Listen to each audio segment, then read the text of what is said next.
anakukujia. Na anakukujia licha ya hali yako. Hata kama wewe ni mtenda dhambi, anakukujia penye uko. Akusamehe, akubadilishe. Hebu nikwambie, anakukujia penye uko. Hebu sema ya kwamba mimi barua yangu ya form 4 living certificate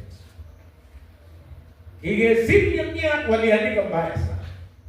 Wakaandika Chesosi is a man kabla ya form 4. Headmaster alinisuspend na akaandika barua akasema, conspiring to burn the school is not a laughing matter. Your son is callous and evil-minded. Who is not supposed to be mixed with the right thinking parents. Yaani headmaster yenye aliniandikia singepata kazi popote. Yule ambaye alidharauliwa, leo ninafurahi kwa sababu mfalme amenikujia. Amen. Anakuambia atakukujia kama mama. Amen. Atakukujia kama mzee. Atakukujia kama mwana kwaya. Na akikuja, fungua mlango, aingie na atawale.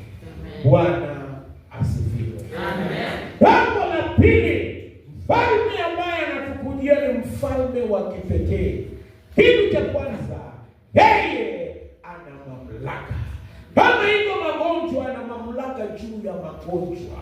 Kama iko shida yoyote, yeye ni mfalme mwenye mamlaka. Jina lake ni Yesu Kristo.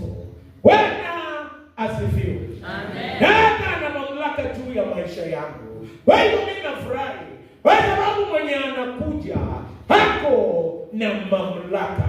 Sihitaji kuona mwanadamu mwingine, yeye ana mamlaka juu ya mambo yote. Bwana asifiwe. Amen. Wakati mwingine watu wanatisha watu, lakini usikubali kutishika. Furahi kwa sababu mwenye ana mamlaka ya kila jambo anakuja. Bwana asifiwe. Amen. Jambo la pili, yeye ana haki. Ni mfalme wa haki. Kila mtu ni sawa mbele yake. Kwa msalaba ni tambarare. Haijalishi mzee ama kijana. Haijalishi kama uko na chochote ama hauna. Yeye ni Mungu mwenye